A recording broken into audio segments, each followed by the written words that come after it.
ఓం మహాగణాధిపతయే నమ. ఓం గురుభ్యో నమ. ఓం శ్రీమాత్రే నమ.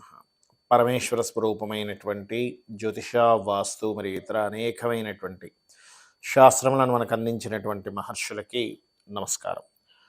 హయగ్రీవ హయగ్రీవ హయగ్రీవేతి యోపథేత్ తస్య నిస్సరతే వాణి జనుకన్యా ప్రవాహవత్.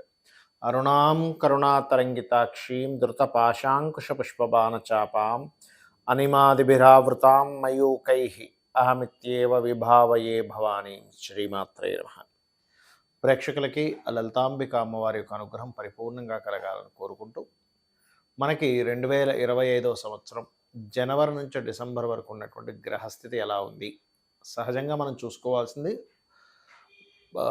ఉగాదికి చూసుకోవాలి, తెలుగు సంవత్సర సంబంధంగా చూసుకుంటే. ఎందుకంటే మనకి అదే ప్రామాణికం. కాకపోతే కొంతమంది అడుగుతున్నటువంటి కోరిక మేరకు చాలామంది ఏంటంటే మనకి జనవరి టు డిసెంబర్ లేదా ఫైనాన్షియల్ ఇయర్గా మార్చి నుంచి అట్లా చూసుకుంటూ ఉంటారు. కాకపోతే చాలామంది ప్లానింగ్ ఏంటంటే జనవరి నుంచి డిసెంబర్లో ప్లానింగ్ చేసుకుంటారు కొన్ని విషయాలు, ముఖ్యమైనటువంటి అంశాలు. అందుకని చాలామంది అడగడం వల్ల మనం జనవరి టు డిసెంబర్ చేస్తున్నాం. కానీ ఉగాదికి వేరుగా ఉంటుంది. అది విశ్వవసునామ సంవత్సరం ఎలా ఉండబోతుంది అనేది వేరుగా చేస్తాం. అది అయితే ఇక్కడ ఎప్పుడైనా ఒకటే గుర్తుపెట్టుకోండి, మేజర్ ప్లానెట్స్ ఏవైతే ఉన్నాయో అవే సంవత్సర ఫలితాలకు ప్రధానం. ఇక్కడ ఈ సంవత్సరం 2025 సంవత్సరంలో 4 గ్రహాలు పర్టికులర్గా మారిపోతున్నాయి. ఏమిటవి అంటే, శని భగవానుడు ఇక్కడ ఉండేటువంటి శని మార్చి 29వ తేదీకి మీనంలోకి మారిపోతాడు. మీనంలో ఉండే రాహువు శని ఇద్దరూ కలిసి మే 30వ తేదీ వరకు కలిసి ఉంటారు. గుర్తుపెట్టుకోండి, ఇది ఒక డిఫరెంట్ కాంబినేషన్. అలాగే ఇక్కడ ఉన్నటువంటి రాహు ఇక్కడికి మే 30వ తేదీకి, ఇప్పుడు ప్రజెంట్ ఇక్కడ ఉన్నటువంటి గురువు ఈయన వక్రించున్నాడు ప్రస్తుతం. ఈయన మే 15వ తేదీకి ఇక్కడ మారిపోతాడు. ఈ యొక్క గ్రహస్థితిని అనుసరించి ద్వాదశ లగ్నాల వారికి, లగ్నం తెలియదు అనుకున్న వారు రాశి నుంచి చూసుకోవచ్చు ఎటువంటి ఫలితాలు జరగనున్నాయి, ఏ విషయాల పట్ల జాగ్రత్తగా ఉండాలి. జ్యోతిషశాస్త్రం అంటే ఏదో భయపెట్టేదో భయపడేదో కాదు, ప్లానింగ్ చేసుకోవడానికి మీకు మార్గాన్ని చూపించేది. కాబట్టి ఈ యొక్క ఫలితాలు చెప్తుంది నేనప్పటికీ కూడా చెప్పిస్తుంది సాక్షాత్ లలిత అమ్మవారిగా భావిస్తూ ఒక్కొక్క లగ్నం గురించి మనం తెలుసుకుందాం. కుంభలగ్నము, కుంభరాశి. కుంభం వారికి కనుక చూసుకున్నట్లయితే ప్రస్తుతం మీకు శైలనాట్స్ అని రాశిలో సంచారం జరుగుతుంది. ఇది మార్చి 29వ తేదీకి మారిపోతుంది. ఎప్పుడైతే మార్చి 29వ తేదీకి మారుతుందో రెండవ స్థానంలోకి, ఇది ఇచ్చేటువంటి రిజల్ట్ ఏమిటి అని చెప్పి చూసుకున్నట్లయితే, ఇంతకాలం ఉన్నటువంటి స్ట్రెస్ ఏదైతే ఉందో అది శారీరకంగా, మానసికంగా ఒత్తిళ్ళు ఏవైతే ఉన్నాయో చాలా మటుకు మీకు మార్చి 29వ తేదీ నుంచి తగ్గుతాయి. అవి చాలా ఖచ్చితంగా తగ్గుతాయి, అందులో ఎటువంటి సందేహం లేదు. సో అది అయితే ఇక్కడ రాహు లగ్నంలోకి రావడము, కేతు సప్తమంలోకి వెళ్తున్నాడు కుంభం వారికి.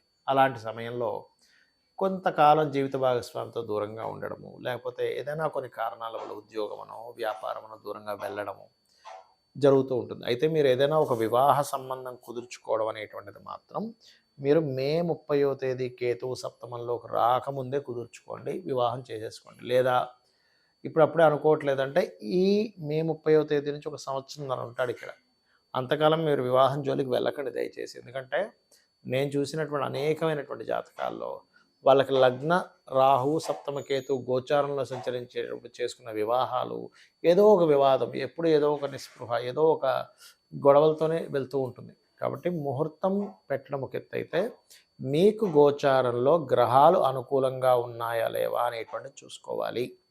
ఎలా అంటే ఎగ్జామ్స్ వచ్చాయి, కానీ ఎగ్జామ్స్ వచ్చినప్పుడు ఎగ్జామ్ డేట్కి మీరు ప్రిపేర్ అయ్యి ఉంటేనే కదా ఎగ్జామ్ మీరు సక్సెస్ అవుతారు. అలా కాకుండా ఎగ్జామ్స్ వచ్చేసేయని మీరు వెళ్ళి రాస్తే కుదరదు. ఎందుకంటే మీకు రావాలి సబ్జెక్ట్ ఫస్ట్. అలాగే మీ పర్సనల్ చార్ట్లో ఈ రాహు ఇక్కడ, కేతువు ఇక్కడ మే 30 నుంచి సంచరిస్తాడు. కాబట్టి మే 30 లోపలే చేయండి వివాహ సంబంధించినవన్నీ కూడా.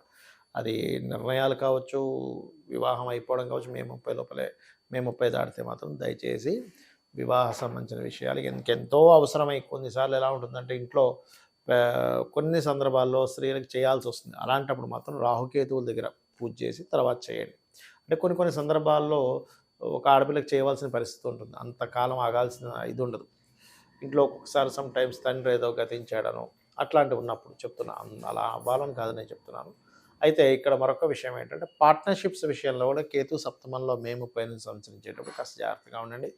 అయితే ఈ కుంభం వారికి పంచమంలో గురువు వస్తున్నందుకు కొంచెం సంతానానికి ఆహ్, సంపాదన పెరగడం కానివ్వండి, కొన్ని కొన్ని లక్కీగా మీ యొక్క ఆలోచన వల్ల కొంత ధన సంబంధించినటువంటి విషయాలు కాస్త పెరగడం కానివ్వండి, ఇటువంటివన్నీ కూడా ఉన్నాయి. ఇక మీరు చేయవలసినటువంటి దేవతా ఆరాధన ఏమిటి అంటే దత్తాత్రేయుడిని, విష్ణువుని ఆరాధించండి. అన్ని విధాలా బావుంటుంది. దేశకాల సంబంధంగా కలిగేటువంటివి ఎటువంటివి ఉంటాయి సర్వసాధారణంగా ఈ యొక్క గ్రహాలు మారినప్పుడు అంటే, మనము గత వీడియోలో చెప్పుకున్నాం ఒక 1.5 ఇయర్ బ్యాకే. ఏంటంటే శని ఒక్కొక్క రాసుల్లో ఉన్నప్పుడు ఒక్కొక్క రెవల్యూషన్ తీసుకొస్తాడు. బిజినెస్ పరంగా చాలా మార్పులు తీసుకొస్తాడు అని. శని మనకి కుంభంలో వచ్చే ముందే మనం కుంభంలోకి వస్తున్నప్పుడే చెప్పుకున్నాం. టెక్నాలజీ వైజ్‌గా, బిజినెస్ వైజ్‌గా చాలా మార్పులు తీసుకొస్తాడు అని. అదే మనకి 30 సంవత్సరాల క్రితం చూసుకుంటే గనక కంప్యూటర్ అనే దాన్ని పెంచుకుంటూ వచ్చాడు 30 ఏళ్ల నుంచి. ఇప్పుడు శని ఇక్కడికి వచ్చేసరికి ఏమైంది? ఏఐ అనేటువంటిది ఇచ్చాడు. మీనంలోకి వెళ్ళినప్పుడు ఏమవుతుందంటే సర్వసాధారణంగా అక్కడ ఫైనాన్షియల్ రిలేటెడ్ సంబంధించిన విషయంలో అనేకమైనటువంటి మార్పులొస్తాయి. ఫైనాన్స్ వాడే విధానంలో కొన్ని కట్టడులు, కొన్ని ధర్మ సంబంధం కొన్ని కట్టడులు ఏర్పడతాయి. ఒకటి. రెండవదేంటంటే ప్రతి ఒక్కరూ కూడా ఉపాసన చేయవలసిన పరిస్థితి వస్తుంది. అంటే ఏదైనా ఒక దీక్షలాగా కానివ్వండి, ప్రతి ఒక్కరు కూడా ఒక అనుష్ఠానం తీసుకోవాల్సిన పరిస్థితి ఉంది. ఎందుకంటే ఇక్కడి నుంచి శని ఇక్కడి నుంచి మీనంలోకి, మేషంలోకి వెళ్ళినప్పుడు మనం గతంలో చెప్పుకున్నాము ఒకసారి. ఏంటంటే మేష శని సంచరించేటప్పుడు 6.5 సంవత్సరాలు దాదాపుగా మీరు గమనించండి. ఇక్కడ ఏఐ ఎప్పుడైతే వస్తుందో మనకి సొసైటీలో కూడా చాలా మార్పులొస్తున్నాయి. ఎవరికి వారు సొంతంగా ఏదైనా చేసుకోవాల్సిన పరిస్థితి రాబోతుంది అని మనం 1.5 ఇయర్ బ్యాక్ ప్రిడిక్ట్ చేసాం. అన్ని ఉద్యోగాల మీద ఆధారపడి ఉండకండి. ఉద్యోగం మీద ఉన్నప్పటికీ సైడ్ ఒకటి చేస్తూ ఉండండి. అది చాలా ముఖ్యమైనటువంటిదని. సో, ఇది ఏ రకంగా అయితే ఎవరికి వారు సొంతంగా చేసుకోవాలో, ఎందుకంటే న్యాచురల్ మేషంలోకి ఎప్పుడైతే శని సంచారం జరుగుతుందో, సో న్యాచురల్ 10th లార్డ్ వచ్చేసి లగ్నం మీద అంటే మేషం మీద ప్రభావం చూపిస్తుంది. అంటే ఓన్లీ వర్క్‌నే నమ్ముకుంటే చాలా ప్రమాదం ఇక్కడ. ఇదేదో మిమ్మల్ని భయపెట్టడానికి కాదు, మిమ్మల్ని ముందుగా హెచ్చరిస్తూ మీరు బాగుపడాలని చెప్తున్నటువంటి అంశం. అలాగే ఇక్కడ ఇంకోటేంటంటే ఓన్‌గా ఏదైనా చేసుకోవాలి. శని నీచబడుతున్నప్పుడు మనం ఉద్యోగాల మీద ఆధారపడకూడదు. సొంతంగా ఏదైనా ఒక చిన్న కర్మాగారం, చిన్నగా మనం ఓన్‌గా ఏదైనా సేల్ చేయగలమా ఆన్‌లైన్‌లో, లేకపోతే ఇంకేదైనా చేయగలమా అనేటువంటి దాంట్లోకి వెళ్ళాలి. దీంతో పాటు ఇక్కడ మనకి చూడండి కొన్ని బ్లాక్ మ్యాజిక్స్ అని ఇట్లాంటివన్నీ పెరుగుతూ ఉన్నాయి. ఈ శని మీన, మేషరాశుల్లో సంచరించేటప్పుడు ముఖ్యంగా కొన్ని ధర్మ సంబంధించినటువంటి విషయాలకి, కొన్ని కోర్ట్ రిలేటెడ్ సంబంధించిన ఇష్యూస్‌కి, కొన్ని నెగెటివ్ ఎనర్జీస్‌కి ప్రభావం ఎక్కువగా ఉంటుంది ఇక్కడ శని సంచారం జరిగేటప్పుడు. అందుకని ప్రతి ఒక్కరు కూడా వారి వారి లగ్నాలను బట్టి, వారి వారి రాసులను బట్టి, వారికి ఏ దేవత ఇష్టమైతే ఆ దేవత అనుష్ఠానం రోజు ఉదయం ఒక అరగంట, సాయంత్రం ఒక అరగంట సేపు చేసుకోవడం మిమ్మల్ని, మీ యొక్క కుటుంబాలను అన్నిటిని రక్షిస్తుంది. ఇది ముఖ్యంగా గుర్తుపెట్టుకోండి. మీ జన్మజాతకం ఎలా ఉన్నా, అక్కడ ధనయోగం ఉన్నా లేకపోయినా, అంటే జన్మజాతకంలో 12 భావాలు ఉంటాయి. ఆ 12 భావాలు ఎలాగున్నా కూడా మీరు అమ్మవారిని పట్టుకోగలిగితే, లేదా మీ ఇష్టదేవతని అంటే లలితాదేవిని పట్టుకుంటారా, విష్ణువునా, లేకపోతే శివున్నా, కాళికా అమ్మవారినా, లేకపోతే దశమహావిద్యల్లో ఏదైనా ఒక విద్యను తీసుకొని గురువుగారుల దగ్గర తీసుకొని మీరు ఉపాసన చేస్తున్నారా అనేటువంటి చాలా ముఖ్యమైనటువంటి అంశం రాబోయేటువంటి 5 to 6 ఇయర్స్ లోపల. ఎందుకంటే మనకి ఇక్కడ శని భగవానుడు ఇక్కడికి మారబోతున్నాడు. దీనివల్ల చాలా చాలా మార్పులు వస్తాయి. అదేవిధంగా శనితో పాటు మనకి గురువు కూడా ఇక్కడికి వెళ్తున్నాడు. ఎప్పుడైతే గురువు ఇక్కడికి వెళ్తాడో మే 15వ తేదీ నుంచి వ్యాపార సంబంధించినటువంటి విషయాల్లో అనేకమైనటువంటి అద్భుతమైనటువంటి అవకాశాలు కావచ్చు, మార్పులు కావచ్చు బావుంటుంది. అదీగాక మనకి విశ్వవసు నామ సంవత్సరం నెక్స్ట్ చెప్పుకుంటామని చెప్పుకున్నాం. క్రోధినామ సంవత్సరం అంత ఘోరంగా అయితే ఉండదు, గుర్తుపెట్టుకోండి. అలాగే కేతువు ఎప్పుడైతే ఇక్కడికి వస్తున్నాడో, రవి రాసుల్లోకి వస్తున్నాడో, రవి అధిపతి అవుతాడు నెక్స్ట్. కాబట్టి ఏంటి, కేతువు అక్కడికి వచ్చినందుకు ఆ 1.5 ఇయర్‌లో చాలా పెద్ద పెద్ద వాళ్ళు, అంటే మే 30వ తేదీ నుంచి ఒక 1.5 ఇయర్‌లో దేశాన్ని పాలించేటువంటి చాలా పెద్ద పెద్ద వాళ్ళకి కీర్తి రావడం జరుగుతుంది. మార్పులు జరుగుతాయి. ఇది ఇచ్చేటువంటి రిజల్ట్ ఇది.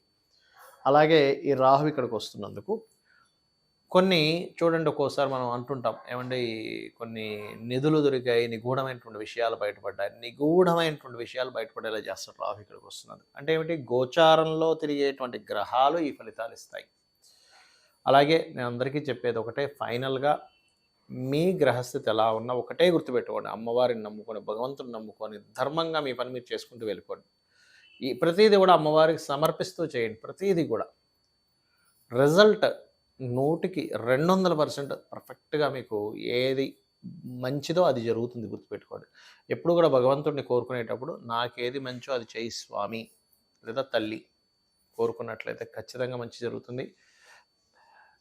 ఇక్కడ ఒకటేంటంటే మెయిన్‌గా ఈ మీన, మేషరాశుల్లో సంచరించేటప్పుడు వీలైనంత మట్టుకు కాలభైరవుడిని గానీ, లేదా కాళికా అమ్మవారిని గానీ ఎవరైతే ఎక్కువగా స్మరిస్తారో, మీ ఇష్టదైవాన్ని కూడా స్మరించుకోవచ్చు, దానికేం ప్రాబ్లం లేదు.